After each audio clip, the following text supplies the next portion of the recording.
students in particular, this generation, are growing up in a different world in terms of social media, where there's kind of this echo chamber. There's no accountability for things you write or say or retweet. And there's something very powerful and I think healthy about engaging in civil dialogue, where it takes courage to stand up and make an argument and listen and respond to arguments that your classmates have made. As a faculty member, we have lots of goals in institutions of higher education with our students. A big one to me, especially as a political science professor, is to really instill in students the skills necessary to be productive citizens. And I think key and central in that is being able to discuss hard topics. The overwhelming discourse about students is about, how impacted they are by their own view of their world by a phone or their computer screen.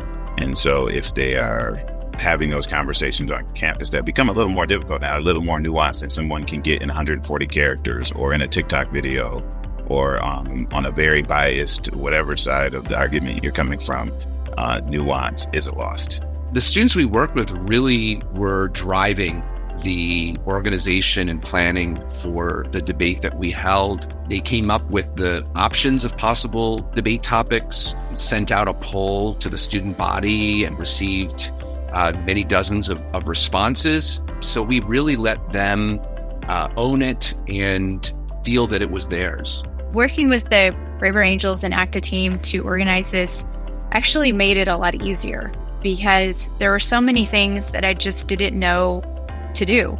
And so I thought this was a wonderful way to give our students an opportunity to see how to have a conversation in a way that is productive and is going to, in fact, increase understanding of other people. I think here at Juniata, what we found is, while that overarching thought that nuance is lost, students found it pretty quickly within the debate structure we were given through CD&D and Braver Angels. The students, thought they were going to be extremely polarized, but by the end of one of our debates, most of them, found the gray area to be where they were. I thought the debate worked really beautifully. It helped so much to have a couple students have prepared speeches ahead of time, and that inspired others to ask questions, to make statements and speeches. So there was really no problem getting people to speak. It was also interesting to see how many people who participated carved out kind of their own paths. So it wasn't just an argument in the affirmative and one in the negative. There was a lot in between.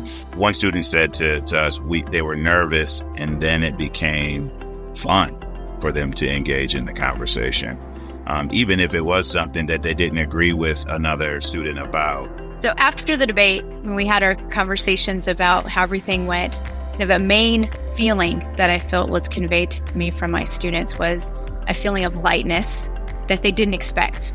They expected it to feel heavy because the issue is heavy. Abortion is a heavy topic, and they expected their feelings to mirror the heaviness of the topic, and they did not feel that at all. They felt energized and just happy to have been part of it.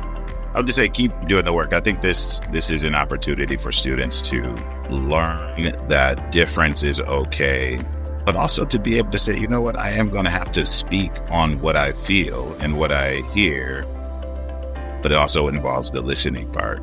These debate structures do that. So I appreciate what you all are doing.